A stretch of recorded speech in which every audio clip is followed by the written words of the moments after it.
Vamos a estar en la sección 3 del manual, página 25. Página 25, sección 3. Esto es de la máxima autoridad. Esta es nuestra base de discusión. Ahora, aquí tenemos lo que dice que la palabra de Dios es nuestra autoridad final. Nuestras experiencias deben ser juzgadas por las Escrituras, no por malas experiencias. La palabra de Dios está asentada por siempre en el cielo, debemos asentarla en la tierra. Versículo 89 del Salmo 119 dice, por siempre, oh Señor, tu palabra sea asentada en los cielos. Mira cómo dice, por siempre, oh Señor, tu palabra está establecida o afirmada en la tierra. No hay un momento en que su palabra está cuestionada en el cielo. Y la idea es que se afirme en la tierra también. Y la forma que lo hacemos es que decidimos que es verdad para nosotros y para nosotros. Muy bien. Entonces, algo que es bueno entender también es que es verdad, sea que lo creas o no, pero funciona para ti cuando lo crees que es verdad para ti. Así que vamos a empezar en el 89. Dice, para siempre, oh Señor, está establecida tu palabra en el cielo. Por generación y generación es tu fidelidad, tú afirmaste la tierra y permanece. Por tus ordenanzas permanecen todas las cosas hasta hoy, pues todas ellas te sirven. Si tu ley no fuera mi delicia, ya hubiera muerto en mi aflicción. Por supuesto, está hablando de alinearnos a la palabra de Dios y también vivir conforme a la palabra de Dios. Mira cómo dice, a menos que tu palabra fuera mi deleite, si no fuera así, hubiera fallecido en mi aflicción. Entonces, está diciendo que la ley es su deleite y eso evita que muera en su aflicción. Mira cómo dice que la palabra de Dios es por siempre establecida y jamás cambiará. Lo que dice hoy será efectivo en 100 años después. Fue la revelación más grande que tuve. Me di cuenta después de leer la Biblia. Leí este verso exactamente hace 22 años atrás y no ha cambiado. Amén. Y luego se me ocurrió, si no ha cambiado, entonces lo único que puede cambiar soy yo. Y tuve que cambiar para ajustarme a la palabra, para que no que la palabra se ajuste a lo que yo creo. Así que no vas a lograr que el Señor cambie su mente para estar de acuerdo contigo, debe ser al revés. Ahora dice que su palabra está afirmada, esa palabra es una palabra hebrea y significa estacionario. Significa ponerse como una frontera. Está establecida como una frontera por siempre en la que tenemos que fronteras en las que tenemos que caminar. Hay concordancia de Strong ahí en algunos números, así que son fronteras o son lineamientos que un cristiano tiene que salirse de ahí. Son pautas. Hay algunos que se han movido muy afuera de eso, pero hay estas pautas en las que debemos caminar que nos ayudarán a vivir la vida. Ahora, la palabra de Dios nunca dejó de funcionar y en Isaías 25:11 dice, así será mi palabra que sale de mi boca. No regresará a mí vacía, sino que logrará lo que yo deseo y prosperará en todo lo que yo la envíe. Ahora, si vamos a tener una discusión de las bases, entonces la base de nuestra discusión debe ser la palabra de Dios. No puede ser, bueno, mi iglesia enseña esto, mi denominación enseña esto. Eso no importa, porque tan pronto como dices algo así, algunos preguntan y dicen, bueno, pero mi iglesia enseña esto y ahora no tenemos base de discusión. Entonces, como cristianos, nuestra base de discusión, la autoridad a la que tenemos que volver, tiene que ser la palabra de Dios. Amén. Entonces, esencialmente lo que tenemos que hacer es decidir si vamos a discutir algún tema, como no somos especialmente, cualquier tema, sanidad divina, poder de Dios, cualquier cosa tiene que ser, primero, tenemos que estar todos de acuerdo que la palabra de Dios va a ser la base de la discusión que vamos a tener. Que cualquier cosa que tengamos tiene que estar en consonancia con la palabra de Dios y no tenemos que simplemente arrojarle lo que queremos y nuestras ideas, porque la final autoridad debe ser la palabra de Dios. Amén. Porque si lo hacemos, entonces podemos llegar a algún lado y hablar de estas cosas. Pero si no lo hacemos, entonces damos vueltas en círculos todo el tiempo. ¿Bien? Ahora, fíjense que acabamos de leer Isaías 25:11 y dice que así será su palabra que sale de su boca, no regresará vacía, sino que logrará por lo que la envió y prosperará en todo lo que ella, para lo que lo envió. Automáticamente, ¿qué está hablando? Está hablando de su palabra y hablando de enviar a su palabra y que si la envía, logrará a lo que la envió. Isaías 55:11. Podemos estar de acuerdo que eso es lo que dice Isaías 55:11. Y pueden tomar notas, no está en su manual, pero estará en alguna edición revisada de su manual eventualmente. Pero la Biblia es muy clara sobre Jesús y dice que envió su palabra y lo sanó. Ahora sabemos que de acuerdo a Juan, Jesús es el verbo hecho carne, ¿de acuerdo? Entonces Jesús es el verbo hecho carne y estuvo entre nosotros, caminó entre nosotros y lo dijo muchas veces. Saben, yo no vine a hacer las cosas por mi cuenta, el Padre me envió. Sabemos que Jesús es la palabra que envió el Padre. ¿Estamos de acuerdo con eso? Entonces, si Jesús es la palabra, y aquí dice que su palabra que se envía logrará a lo que le envió a hacer, entonces no puede regresar a él vacía. Es decir, si Dios envió su palabra, va y no puede regresar sin cumplir lo que fue enviado a hacer. ¿De acuerdo? Ahora, si estos son los hechos y Jesús fue la palabra y Jesús fue enviado, entonces todo lo que tenemos que hacer es averiguar a lo que fue enviado, porque sabemos que regresó al Padre y sabemos que si regresó al Padre no pudo haber regresado vacío, sino que tuvo que haber logrado para lo que fue enviado. Así que tenemos que entender esto y sabremos que logró para lo que fue enviado y por tanto está ya hecho. Muy bien, si Dios envió su palabra, Jesús, y Jesús logró lo que hizo y luego regresó, entonces Jesús en algún momento debió haber dicho algo así como consumado es. ¿No creerías que fuera el caso? ¿Por qué? Porque terminó el trabajo que fue enviado. Entonces, sabemos que Jesús no dejó nada sin terminar. ¿De acuerdo? Ahora, la palabra de Dios es muy clara, así que nos dice la palabra, él envió su palabra y lo sanó. Sabemos que fue enviado a sanar porque fue lo que hizo cuando vino. ¿Ves? Y luego ves también más adelante y dice en Hechos 38, dice, Dios ungió a Jesús de Nazaret en el Espíritu Santo y fue haciendo bien y sanó a todos los oprimidos por el diablo porque Dios estaba con él.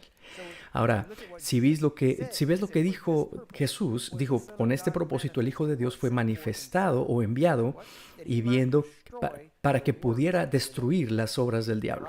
¿De acuerdo? Bueno, sabemos también que dijo, a esto vine para salvar lo que se había perdido. Entonces sabemos que parte de ser buscados y salvados significaba que fuéramos salvos. Jesús tuvo que destruir las obras del diablo para hacer eso. Amén. Quiero decir, si no puede destruir la obra del diablo en nuestras vidas, no puede salvarnos. Entonces tenemos que alinearnos con lo que Él ya logró. Eso es lo que vamos a ver. Les doy una idea sobre esto. La ciencia ha determinado que la partícula más pequeña conocida es la partícula de luz. Pero también han determinado que esta partícula está compuesta de dos componentes más pequeños. Imagínate, la luz es la más pequeña partícula, pero hay dos pequeños componentes más pequeños aún. Ahora, ellos creen que los dos componentes más pequeños son lo que podríamos llamar sonidos u ondas sonoras. Los podemos decir fragmentos de sonido, por así decirlo. Ahora imagínate, tienes luz y se dan cuenta que la forma de descomponerla es, cuando la descomponen hay dos piezas. Y esas dos piezas son en realidad sonidos, ondas. Técnicamente no estamos hablando de la Biblia, estamos hablando de la ciencia. ¿Okay? Entonces, esta es mi conjetura. Los dos componentes más pequeños son de hechos de sonido y los sonidos son las palabras sea luz, sea luz. Dos sílabas, sea luz, se unió y vino a ser la luz. Amén. Entonces, si lo rompen, bueno, dicen que no pueden romper, pero cuando lo rompan, yo creo que van a oír esas palabras, sea luz. Ahora, no sé en qué idioma será. A lo mejor de quien es que lo esté escuchando, por conocer a Dios, seguramente ese va a ser el caso. Pero fíjense aquí en el siguiente frase. Creo que si pudieras destacar más allá de la luz, de hecho, bueno, la luz sigue avanzando, todo el tiempo avanza. Eso significa que si, es como si hubiera una pared de luz avanzando y más allá habría oscuridad total. ¿De acuerdo? Entonces tienes luz y también hay oscuridad en el exterior. Entonces ya sabes, algunos términos bíblicos. Ahora anota. Y si pudieras destacarte más allá de donde estaba la luz, eventualmente esa pared de luz te golpearía o al menos vendría hacia ti si estuvieras en la oscuridad. Yo creo personalmente que cuando eso pasa, si puedes estar de pie en el borde y esa luz te alcanza, el momento en que esa luz, ese muro de luz se acerca de ti, yo creo que escucharías sea la luz, la voz de Dios, porque todas las cosas ha sostenido por la palabra de su poder. Así que esa palabra va adelante y va adelante, la luz le sigue, así que donde quiera que esa luz va, está siguiendo la palabra de Dios, ¿de acuerdo? Ahora, eso es algo interesante. Él dijo que su palabra va y no vuelve vacía, tiene que lograr lo que fue destinada, así que tiene que continuar hasta que ya no haya más oscuridad y regresará a él, porque no habrá más oscuridad. Lo asombroso de esto es esto, lo siguiente: la luz viaja aproximadamente a 196.292 millas por segundo, y lo digo porque se mueve y avanza y sigue avanzando. Dios solo tuvo que decir sea la luz una vez. Bien, no se levantaba todas las mañanas, porque donde está nunca es de mañana, ¿verdad? Siempre hay luz. Pero no tenía que levantarse todas las mañanas y decir, está bien, luz, hagámoslo otra vez, sea la luz, no se detenía en la noche y descansaba. No, sigue avanzando. Lo dijo una sola vez y ya es. Bien, entonces sigue avanzando. Ahora bien, este es un principio que debemos aprender, porque ¿qué significa? Significa que todo lo que Dios dice lo debe decir, nada más lo tiene que decir una vez. Si lo dijo una vez, sucederá. Ahora, puede ser que repita varias veces, pero no tuvo que hacerlo para que sucediera. Si lo reitera, es simplemente recordándole a alguien que esto es lo que sucederá. Lo tiene que decir una vez para que ocurra. Ahora vamos a aplicarlo a la sanidad. En Isaías 53. De hecho, la sanidad está en cada libro de la Biblia. Lo encontrarás por todos lados. En cada uno, desde el principio, desde Génesis. La primera persona que aparece ser sanado fue no un santo, fue ni profeta, no estaba bien con Dios, era un rey malvado que fue sanado por las oraciones de un profeta. Bien, entonces, si alguien dice, Dios no sanará a alguien que está en pecado, el primer libro de la Biblia dice que eso no es verdad. Bueno, dado que él habló y vamos a ver algunas palabras que esto lo va a detallar, pero podemos decir en Isaías 53, tendrías que ir al verso 4 y 5, habla de la curación física de nuestro cuerpo y dice, por sus llagas somos sanados, ¿verdad? Y nos da una idea. Y luego en Mateo 8, lo verán más en detalle un poco más adelante, Mateo 8, capítulos 16 y 17, dice que por la noche trajeron a todos los que estaban enfermos, poseídos por demonios, y les sanó a todos, para que se cumpliera lo dicho por el profeta Isaías, que dijo que llevaría nuestras enfermedades y dolencias. Y toda la idea es que en Isaías él habla de cómo vamos a ser sanados por sus llagas. Y luego Mateo dice que la razón por dice que los sanó a todos para cumplir lo que decía Isaías. Así que para que Isaías fuera cumplido, todos debían haber sanado, ¿de acuerdo? Ahora, algunos problemas tienen problemas con sanación, sanar a todos, o con el hecho de que todos sanen. Ese es el problema de muchas personas, porque a lo mejor oran por alguien que nos sanó, automáticamente dicen, bueno, eso no es cierto, no todos se sanan. Bueno, se podría decir lo mismo sobre la salvación entonces, ¿verdad? Su salvación pagó por los pecados de todos, así que cualquiera puede ser salvo, pero no todos lo hacen, ¿cierto? No puedes culpar a Dios si no lo hacen, porque Él ya pagó el precio. Bien, y es lo mismo con la sanidad. El pago se ha sido hecho y todos serán curados, pero la diferencia es porque no se sanó, pensamos en esto y lo verás que después de que terminemos todo ese tema, verás por qué y qué puedes hacer al respecto. Porque Dios quiere que seas una representación precisa de su Hijo. Y como eso significa que necesitamos sanarlos a todos. Así que no hay otra razón para que alguien no se sane. Así que les doy algunos versículos aquí y dice en la siguiente página, número 1, y este es un punto que aprendí del Dr. Lake.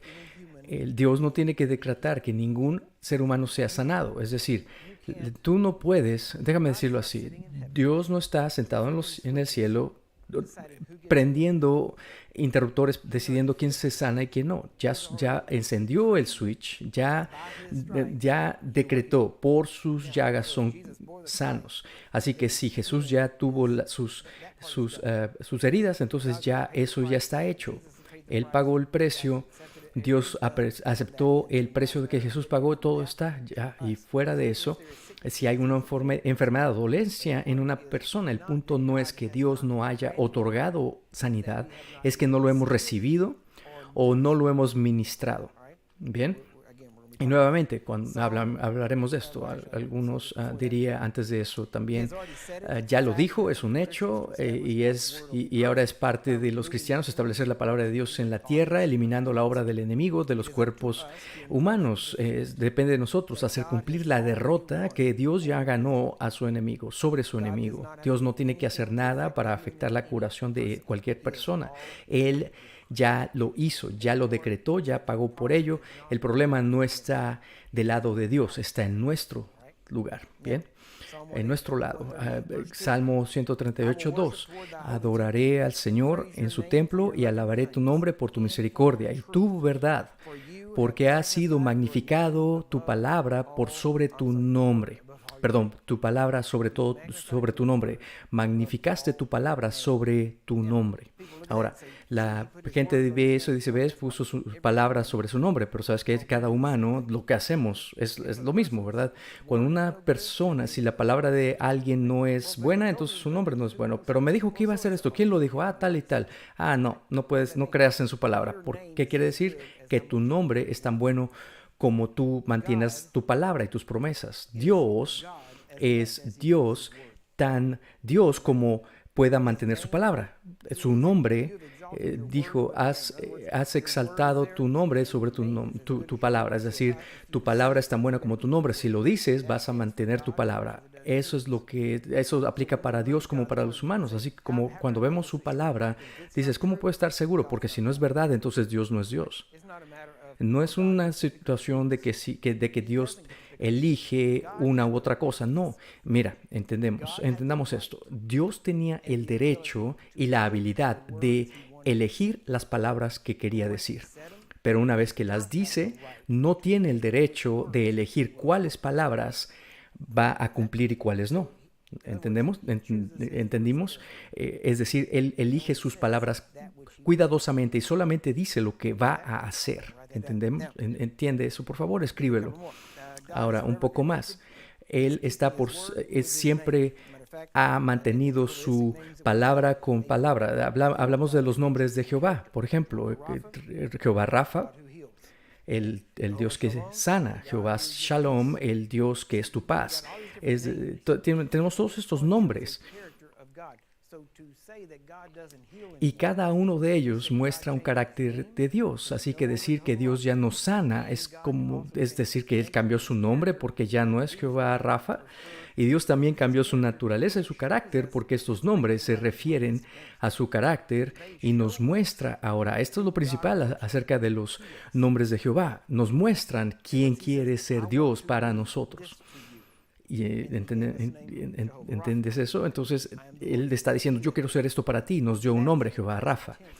Bien, yo soy el Señor que sana y está en presente. Yo soy quien te sana, siempre está sanando. Ahora, está conectado a su nombre.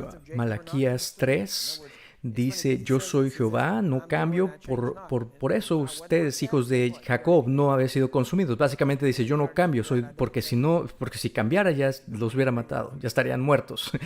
Agradece que no cambio, eso es lo que está diciendo, eso es básicamente lo que está diciendo. En Hebreos dice, Jesucristo es el mismo ayer y hoy y por los siglos. Verso nuevo dice, no se dejen llevar por doctrinas diversas y extrañas, porque es una buena cosa que el corazón sea fortalecido con la gracia. Amén. Ahora, todo el tema del Salmo 119 es el valor de la palabra de Dios. Puedes leerlo, todo se trata de lo mismo. En Lucas 1:38, este es uno más. María dijo, he aquí la sierva del Señor, hágase a mí conforme a tu palabra. Mira, ella no cuestionó al ángel. Simplemente dijo, ¿cómo va a ocurrir? En otras palabras, dijo, no estoy dudando que va a ocurrir, solamente quiero saber cómo va a ocurrir. No estaba dudando, solo decía, lo entiendo, que sea conforme a tu palabra, pero ¿cómo va a funcionar? Así que no dudó de lo que iba a pasar, porque dijo, hágase en mí conforme a tu palabra. Es una buena frase para aprender, para recordar y decirla. Tú dijiste, seré sano por tus llagas, sea en mí conforme a tu palabra. Ahora, Lucas 2:29 dice, Señor, ahora despide a tu siervo en paz conforme a tu palabra. En otras palabras, tú me prometiste que vería al Mesías y no moriría hasta eso, así que ya puedo morir. Y vez tras vez les doy estas escrituras. Lucas 5, verso 5, y respondió Simón, le dijo, Maestro, hemos trabajado toda la noche y nada hemos pescado, mas en tu palabra echaré la red. Y mira lo que dice. No está diciendo, hey, ¿sabes qué? Soy un pecador, tú eres predicador y no me digas cómo pescar. No hemos pescado nada, pero bueno, en tu palabra lo haremos. Y lo hizo, ¿y qué pasó? Sacaron más peces de los que podían cargar. No dudó. Dijo, bueno, está bien, en tu palabra. Si lo dijiste, entonces era verdad. Juan 17:17 dice, santifícanos con tu verdad, porque tu palabra es verdad. Ahora, una cosa que vas a escuchar a medida de que avancemos. Hay una diferencia entre la verdad y hechos. ¿De acuerdo? Los hechos los puede ver quien sea. La verdad es la verdad, independientemente de los hechos.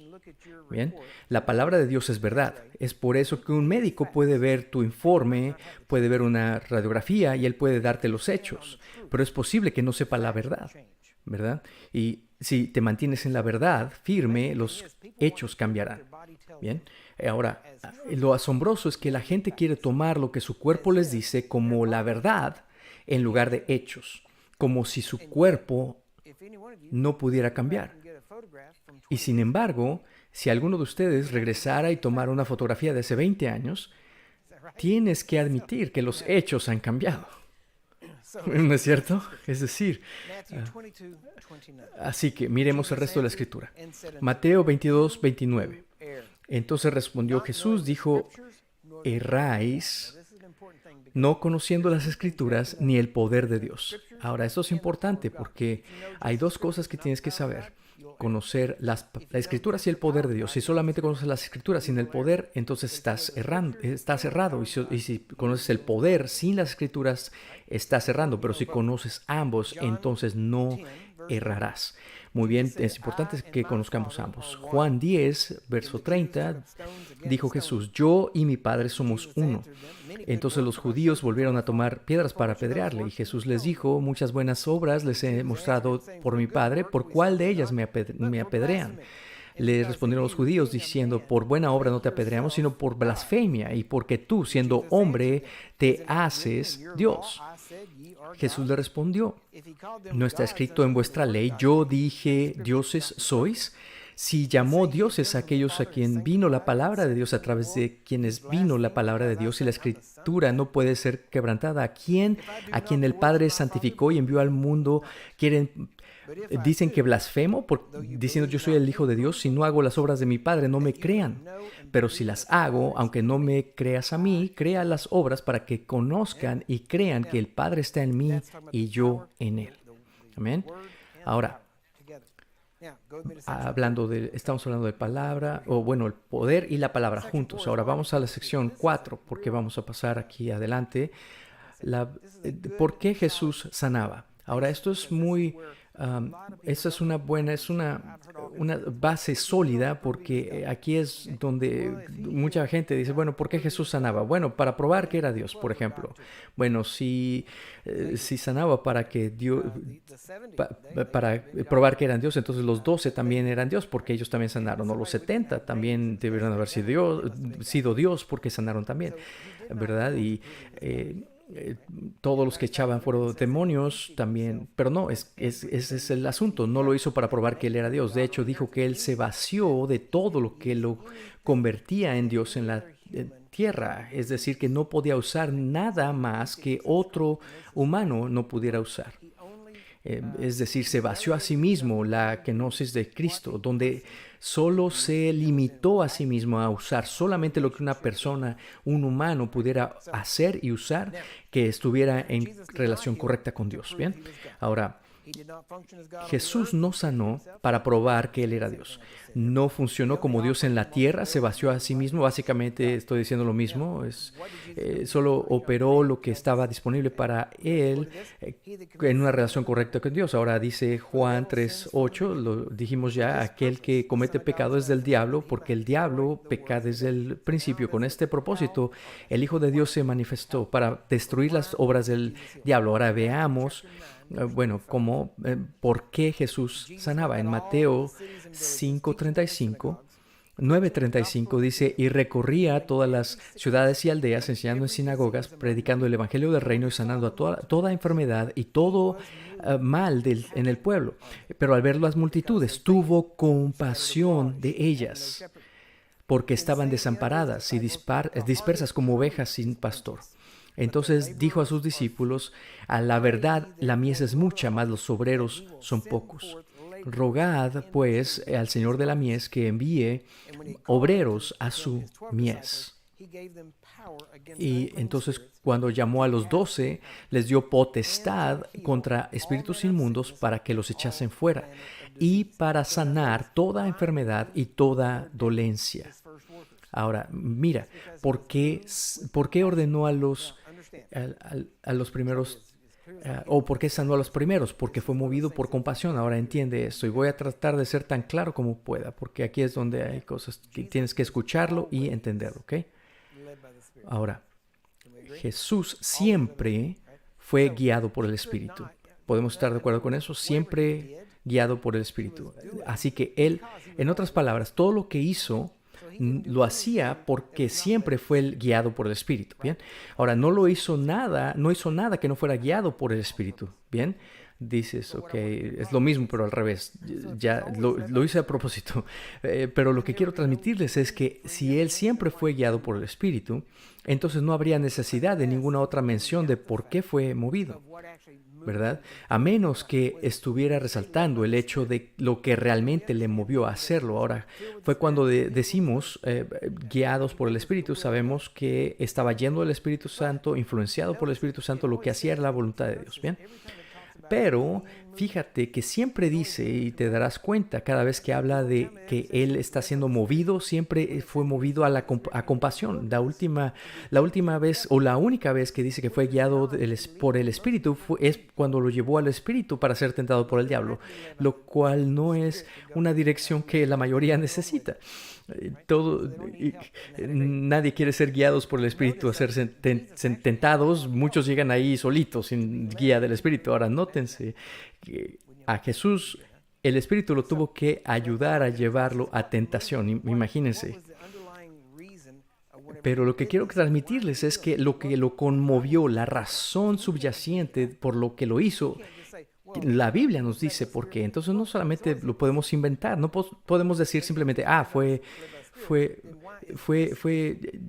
guiado por el Espíritu. Bueno, sí, pero entonces, ¿por qué esto es diferente? Bueno, es porque, en otras palabras, no es necesariamente el término emoción, pero quiero darles la idea de que había algo en lo que vio, porque dice que cuando vio la multitud y lo que vio, causó que sucediera algo en él que causó que se moviera. Y lo que causó ese moverse es la compasión.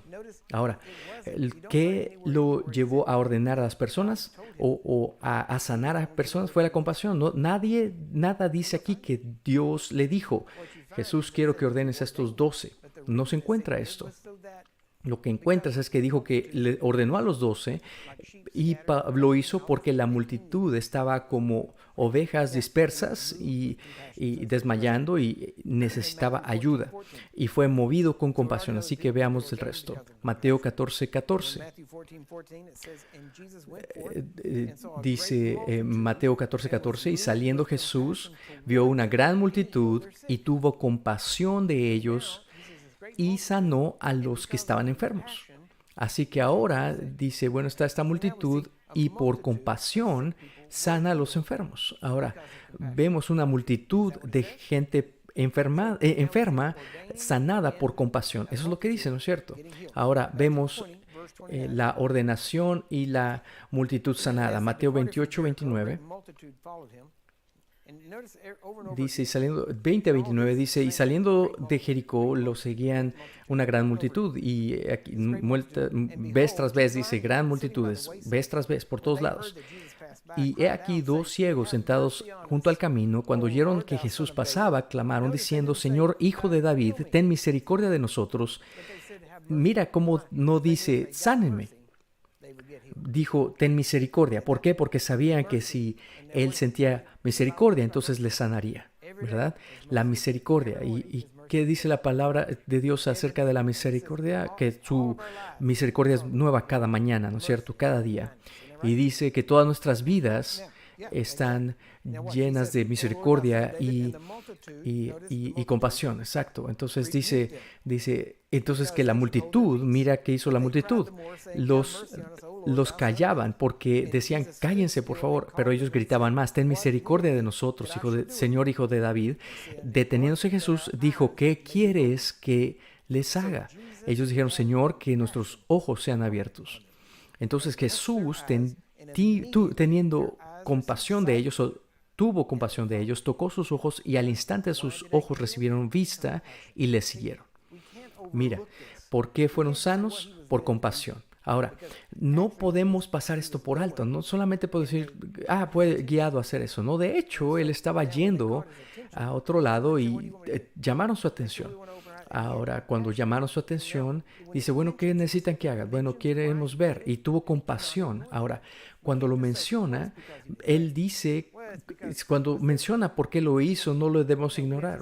Bueno, fue guiado, dirigido, era su tiempo. No, tenemos que decir, ¿qué dice la Biblia? ¿Por qué dice que fueron sanados? Bueno, dice que es por compasión. Ahora, vamos a estar viendo a través de otras enseñanzas, pero solo para que tengas una buena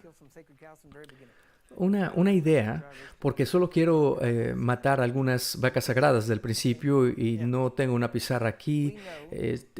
Puedes imaginártelo en tu mente, ¿ok? Sabemos, vamos a hablar de números. Bien, que en algún momento Jesús alimentó a 5,000 hombres, bien, sin incluir mujeres y niños, y incluso si la mitad de ellos hubiera estado casados, tenemos a 7,500. Ahora, ya sabes, si tienes hijos en esos matrimonios, esas familias, puedes calcular que había al menos 10,000 personas ahí, bien, hombres, mujeres y niños, al menos 10,000. Y la mayoría de la gente dice que quizá 20,000 o más. Vamos a decir 10,000. Conservadoramente, 10,000 personas, un número conservador para la multitud como esa. Bien, ahora, esto es en lo que les voy a dar una estadística que he descubierto cierta y a lo mejor pueden levantar la mano. Pero lo que he encontrado es que en cada reunión, no importa cuántos haya, no importa qué tan pequeña o grande, el 90% de todos en la reunión necesitan sanidad de algo. ¿Ok? De algo. Así que el 90% se trata de esto. Mira, el 90% en cada reunión Si quieres haz experimento, que levanten la mano a ver quién necesita sanidad en tu iglesia local. ¿Cuántos de ustedes necesitan sanidad? Y casi siempre será el 90%. Ahora, tenemos 10,000 personas en una multitud, por lo que el 90% de 10,000 serían 9,000 personas. Eso que necesitaban sanidad. Ahora, seamos súper conservadores. Digamos que no es el 90%. Bajémoslo al 50%. Entonces, ¿qué tenemos ahora? 5,000. Bien, ahora quiere decir más lejos que eso, de cuántos necesitaban sanidad. Dices, bueno, hace mucho tiempo no comían la comida chatarra que comemos, a lo mejor eran más saludables, ¿ok? No, la comida chatarra es bastante saludable a veces, pero bueno, vamos a decir que 2,500, bien, 2,500 de 10,000 necesitaban ser sanos. ¿Es conservador? ¿Está bien? ¿Podemos detenernos ahí o quieren bajar a los miles? Bueno, tenemos 2,500 personas que están ahí, que necesitan sanidad. De 10,000, 2,500. Ok, bueno, de los que están aquí, 2,500 se presentaron, así que empiezan a tocar a todos. Sobre cada uno en algún momento, si hay una multitud como esa, tocaba a todos. Ellos imponían manos, y cuando los impuso las manos por al menos 5 veces, es más que eso, como 13, pero al menos 5 veces dice específicamente que los sanó a todos. Bien, ahora dice, de los 2,500 personas que necesitaban sanidad, él pone su mano sobre los 2,500 personas, y 2,500 personas se curan. Bien, eso sería increíble, ¿no es cierto? Y eso es exactamente lo que ocurrió, ¿verdad? Con números variables, pero independientemente se sanaban todos. Ahora, esto es lo asombroso. Jesús tenía que ser, o la iglesia en su conjunto se equivocó, o Jesús tuvo que haber sido el predicador más suertudo que jamás haya existido. Piensa en eso. Podía tener a 2,500 personas que ninguno de ellos tenía pecado en su vida. Bien, sí, ok, imagínate, trata de hacer que suceda eso, ¿verdad? Ninguno de ellos tenía ninguna maldición generacional que tenían que pasar y romper. Ni uno de ellos, porque no hay nada grabado acerca de eso ahí. A cada uno de ellos tuvo suficiente fe para sanar. Piénsalo. Sí, es decir, cada uno de estos, estoy agregando las probabilidades en contra de esto, y están siendo gigantescas, ¿no es cierto? Estas probabilidades. Entonces, podríamos seguir y seguir todas estas cosas diferentes que la gente empieza a aventar como excusas, diciendo, es que es por esto que no sanan, esto no funcionó, porque esto o esto. Imagínate, Jesús tuvo a 2,000, si hubiera tenido a 2,500 personas y ni una de ellos, vamos a decir, toda persona que estaba ahí, Dios dijo, hoy es tu día, que no había nadie que Dios quería decirle, mira, vas a ser mejor persona, tienes que ser mejor persona. Entonces, el punto es, o nosotros nos equivocamos, o Jesús fue asombrosamente afortunado. Y no veo nada de la suerte aparecer como un factor en ninguna parte de la Biblia. Así que aparentemente nosotros nos equivocamos. Empezamos a pensar por qué Dios sanó, por qué sanó a través de Jesús y qué lo detendría. Pero si te fijas aquí una vez tras vez, vayamos a la siguiente. Mira Marcos 1:40. Y vino a él un leproso, rogándole y arrodillándose. Le dijo, si quieres, si lo deseas, no solamente si lo quieres, pero si lo deseas, puedes limpiarme. Y Jesús, teniendo compasión de él, extendió su mano, le tocó y le dijo, quiero, sé limpio.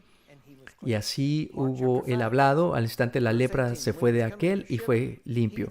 Marcos 5, 18, dice, y entrando en la barca, el que estaba poseído con el demonio le rogaba que se alejase de él.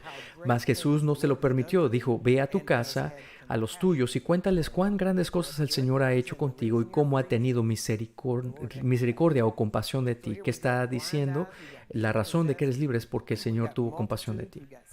Así tenemos ciegos, endemoniados, multitudes enfermas, gente siendo enviados como discípulos. La compasión es el común denominador. Así que De hecho, en este momento vamos a ver unas de estas cosas en un momento. Déjame ver si lo encuentro aquí. Te voy a dar una más. Vamos a la página un poquito más adelante. Lucas 7:11 dice, es la página 33, dice, y aconteció al siguiente día que él iba a la ciudad que se llamaba Naín, e iban con él muchas personas, y llegó a la puerta de la ciudad y había un difunto, hijo único de su madre, la cual era viuda, y había mucha gente de la ciudad con él, y cuando el Señor la vio a ella, no al hijo, cuando la vio a ella, se compadeció de ella y le dijo, no llores. Y acercándose, tocó el féretro, y los que lo llevaban se detuvieron. Y dijo, joven, a ti te digo, levántate. Entonces se incorporó el que había estado muerto y comenzó a hablar, y lo dio a su madre. Ahora, mira cómo dice. Número 1, él no tuvo compasión del joven, sino de la mamá. Dijo, no llores, y le habló al joven, dijo, joven, levántate. Y se levantó. No vemos aquí que los que lo estaban cargando en ese punto, cuando se sentó, lo tiraron y se quedó ahí tirado el pobre. No está reportado ahí, es porque sabes que eso es que está presente. En cuanto se empieza a hablar, todo el mundo se echa a correr, ¿verdad? Con miedo. Entonces seguro se cayó el pobre niño. Pero tuvo compasión de la mamá. Así que la compasión en una tercera persona, hizo que este joven fuera resucitado. Ahora, quiero que vez tras vez cómo Jesús operaba y cómo operaba en contra de cómo nosotros pensamos que debemos operar. Y la clave es que la iglesia ha pasado por alto este punto. La iglesia, me escucharán decir esto muchas veces, me llamaron la iglesia de al revés. Si haces las cosas opuestas, entonces vamos a acercarnos más a la Biblia. O, por ejemplo, te doy una idea. Por ejemplo, empiezas a darle testimonio a una persona en la calle y le dices, sabes, tienes que ser salvo, Jesús murió por ti y puedes ser salvo. Y si dicen, bueno, ya sabes, he estado pensando en eso, pero, sabes, tengo que limpiar mi vida primero. Bueno, cuando escuchas eso, lo primero que dices, no puedes limpiar tu vida. Tú vienes a Él, Él te limpia cuando vienes a Él, ¿verdad? Y le decimos eso, ¿no es cierto? Ven como eres, ¿no es cierto? Ahora, entonces tal vez los comencemos, se salvan, vienen a la iglesia, están ahí sentados, alguien entra y empieza a predicar y dice, Dios quiere sanar. Y dice, si estás enfermo, pasa al frente. Y la misma persona pasa al frente porque ahora son salvos, pero tienen una enfermedad de algún tipo. Y lo primero que esa persona suele decir es algo como, hay pecado en tu vida, hay pecado en tu vida, hay alguna, bueno, sí, de hecho fui salvo, pero algunas cosas con las que batallo, sí, estoy un poco perdido todavía, pero hay algunas áreas, ¿verdad? ¿Y qué decimos? Ve y siéntate porque tienes que sacar del pecado. ¿Por qué cuando estaba allá afuera era todo por gracia y aquí adentro es todo por obras? ¿No es sorprendente? Allá afuera decimos no solamente ver es pura gracia, pero cuando estamos ya dentro de la iglesia decimos tienes que hacer esto, tienes que vivir bien, tienes que limpiar tu palabra. ¿Qué hacemos? Hemos tomado Marcos 16. De hecho, no está aquí en el manual, pero vamos a verlo. Marcos 16. Mira lo que dice. En primer lugar, comencemos con el verso 9. Ahora, cuando Jesús se levantó temprano el primer día de la semana, apareció primero a María Magdalena, de quien echó 7 demonios, y fue y les dijo a todos los que estaban con él, mientras lloraban y estaban de luto porque Jesús murió. Eso no es fe, ¿verdad?